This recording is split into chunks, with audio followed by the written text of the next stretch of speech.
Então o ponto 3 da mensagem é o tema de hoje: governe suas decisões. Deixa eu dizer para você, não adianta a gente terceirizar. Não está na mão da tua esposa, não está na mão do seu filho, não está na mão do vizinho. Deus não está falando com outra pessoa, Deus está falando com cada um de nós. Nós temos que governar as nossas decisões, e grande parte do que acontece conosco depende das nossas decisões, de ouvir a voz de Deus, de entender o que Deus está apontando sobre nossa vida e sobre a nossa história. Vamos voltar para Jacó. Quem esteve na série toda, eu vou tentar ser o mais claro possível para a gente poder fazer um paralelo entre Jacó e José. Entre quem? Jacó e José, sim ou não? Jacó, por exemplo, não começou governando suas decisões. Nós falamos sobre isso. Jacó quebrou os princípios. Existe uma diferença clara entre José e Jacó. Jacó quebra os princípios. Jacó é um enganador. Jacó engana o seu irmão Esaú.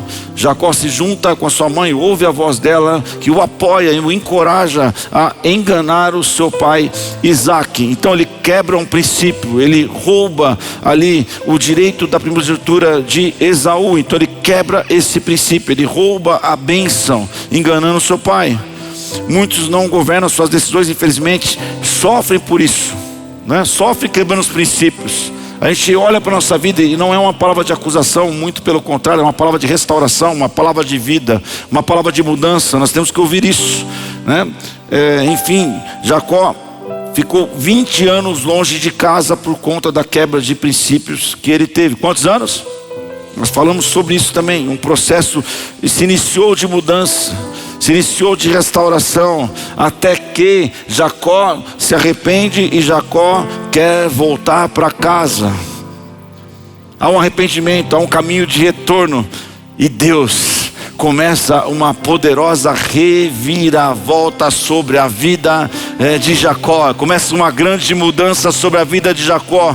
E vai dizer o texto: aquele que era enganador pelo próprio nome, tinha enganado, foi enganado na casa de Labão por consequência daquilo que ele fez, pegou o caminho de retorno, pegou a sua família e foi ao encontro do seu irmão para viver uma reviravolta. E ali Deus troca o nome dele para Israel, e agora ele é um príncipe de Deus. Aleluia. Estenda a sua mão, quero liberar sobre a tua vida. Eu não sei a tua história, eu não sei se você quebrou princípios no passado, eu não sei se você tem quebrado princípios. O que eu sei, que há um caminho de retorno, que há um novo e vivo caminho para a sua vida. Assim como Jacó, talvez alguém te olhe de uma maneira atravessada, porque quem olhava para Jacó olhava como enganador, alguém que não valia muita coisa, mas agora ele é Israel, agora ele é príncipe de Deus, agora ele é abençoado. Eu profetizo que as pessoas vão mudar o olhar a respeito da sua vida. Se você andar no caminho, andar na palavra, seguir as palavras de Deus e caminhar sobre elas, palavras de bênção,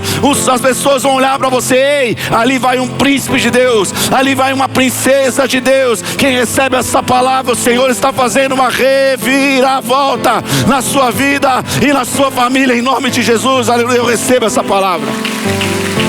Aleluia. Há uma nova posição. Estou no fim. José já começou diferente. José errou. Eu e minha boca grande, gente, foi escrito baseado no Zé. Bocudo. Mas José não quebra princípios. José vai para a casa de Potifar. Depois da semana que vem eu vou falar sobre isso. E ele corre da mulher, porque a Bíblia diz para a gente fugir da aparência do mal, sabe? Zé não quer o princípio não. Zé, imagina, novinho, cheio, a testosterona lá em cima, né? Eu tenho que tomar uns trem para voltar. Mas ele não, está tocado. Os hormônios não são convertidos, são quase uns demônios, né? E a mulher do Zé chega lá e ele firme o quê? Nós não temos desculpa para não quebrar princípio, é só correr da aparência do mal. É simples assim. E o Zé resiste ao diabo, e ele foge dele. É isso que a palavra diz. Então ele não quebra princípio em momento nenhum, ele continua acreditando na promessa. Ele sofre também uma distância pela imaturidade.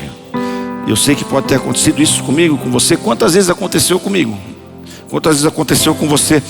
E ficou 22 anos longe da sua família. Quantos anos? 22 anos, num processo. Porém nunca atropelou os princípios.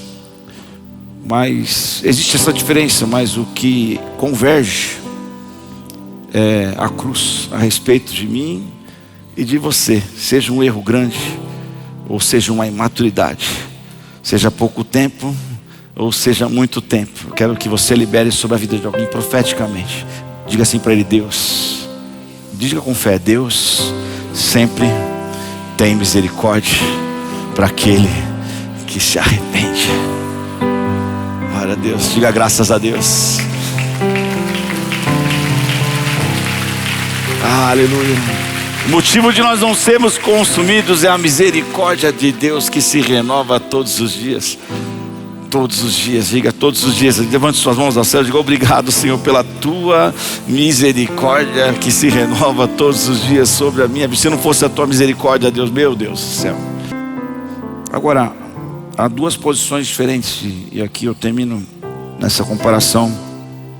Quando Jacó reencontra seu irmão 20 anos depois, por quebrar princípios, ele está numa posição, e pode ver que isso acontece na vida de muita gente, ele está numa posição de submissão, não é isso? Então ele está 20 anos longe. Esaú prometeu matar ele, por isso que ele, capou o gato, quebrou o princípio, tá, fugiu. E olha o caminho que Jacó vai fazer para voltar para casa. Depois de 20 anos, ele enriqueceu na casa de Labão. Mesmo assim ele tinha uma palavra, Deus o abençoou. Às vezes a gente quebra princípio, acha que está ganhando dinheiro, está tudo bem, mas está tudo errado. Não é sobre dinheiro. Deus nem liga para dinheiro, Ele é o dono do ouro, da prata, de todas as coisas. Tanto faz, não é sobre isso. Porque ele tinha uma palavra de bênção sobre a vida dele. Deus não volta atrás nas suas palavras, mas Deus espera sempre um caminho de retorno do nosso coração e da nossa vida. Isso é incontestável. E ele, para voltar para casa, então ele veste uma camisa da Argentina e fala assim: meu Deus, eu tenho que ser legal com o meu irmão. Ele abana assim a bandeira da paz, branquinha, certo? Ele começa a mandar presente. Então o texto vai dizer mais ou menos isso. Ele sinaliza que ele quer paz. Então qual que era o costume da época? Manda presente, é ou não é? Você quer fazer a rota com alguém, você dá um presente, ajuda também bastante, não é? Se você estiver bravo comigo, pode me dar um monte de presente, eu aceito. Então ele manda presente para ir abrir um caminho, e de alguma forma tentando abrir o coração de Esaú. E ele chega o quê? Preocupado, porque é uma submissão. Quem está entendendo essa palavra? Nós pregamos sobre isso, e estou trazendo um resumo sobre isso. Mas há esse texto lindo, que mesmo ele ter quebrado os princípios, o texto vai dizer que ele chegou diante de Esaú, e talvez ele esperava que Esaú ficasse bravo com ele, que apontasse coisas, mas o texto vai dizer que Abraão o encontrou, o abraçou, o beijou, e choraram juntos, e o caminho do perdão foi restabelecido. Isso é poderoso, isso é maravilhoso. E assim há uma representação de quem Deus é. Ele está de braços abertos, independente mas ele chega de uma maneira de submissão. Agora, o Zé do Egito é o contrário, por não quebrar princípios. E Deus falou muito comigo a respeito disso. Ele errou, sim ou não? Falhou, era imaturo, boca grande, tudo mais, parará, parará, parará. Só que ele não quebrou princípios, ele honrou os princípios de Deus. Então é ao contrário, os irmãos dele que chegam até José, e José está numa posição de governador do Egito, está numa posição de autoridade. Diga assim: posição de autoridade. E às vezes Deus nos coloca deste lado, alguém que precisa voltar, e nós estamos numa posição de autoridade. É isso que Deus falou comigo. Não sobrou para ninguém hoje. E Deus pergunta para você: o que você vai fazer se você estiver do lado da autoridade? O José podia massacrar os seus irmãos por ter pensado em matá-lo, por vendê-lo, por ter feito ele sofrer 22 anos fora de casa. Mas o que o José faz? Estende a mão, ajuda os seus irmãos, perdoa os seus irmãos e manda chamar o seu pai. Estenda a sua mão. Deus, eu oro, Pai, para que os teus filhos, Pai, quando estiverem, Pai, em uma posição e outra posição, não importa, eu sei que do Senhor o Senhor sempre está de braços abertos, Pai. Se estamos nessa posição do retorno, que nós possamos entender o nosso caminho, chegar nessa posição de submissão, Pai, nos rendendo, Pai, mudando o nosso coração, Senhor, refazendo, Senhor, o caminho do perdão, Pai, e Pai, com certeza o Senhor nos perdoa, Senhor, Pai, haverá perdão de outras pessoas também, Pai, mas se nós estamos numa posição de autoridade colocada pelo Senhor, ó Deus, ainda que nós não quebramos princípios, Senhor, que nós possamos usar dessa autoridade, valer dessa autoridade para ser uma bênção na vida até daquelas pessoas que nos atrapalharam, que nos feriram, que atrapalharam a nossa vida, que nos fizeram sofrer, ó Deus. Se o Senhor nos colocou nessa posição, Senhor, é para resplandecer o Teu nome, é para respirar a Tua presença, é para ser imagem e semelhança do Senhor, é para ser um discípulo de Cristo, fazer a diferença na vida daquela pessoa, Senhor, Pai, que talvez errou, talvez falhou, Pai, que nós possamos abraçar e que essa rota possa ser transformada por aquilo que nós carregamos, e nós carregamos nada mais, nada menos que a Tua presença, a Tua presença e a Tua presença, aleluia, glória a Deus. Então, esqueça o passado e governe as suas decisões a partir de hoje. O fechamento é com tudo o que aconteceu na vida do Jacó e na vida do Zé. Quem está entendendo essa mensagem? Deus não anulou a missão deles, Deus não anulou o chamado deles, Deus trouxe os dois para o lugar que Ele queria que eles estivessem.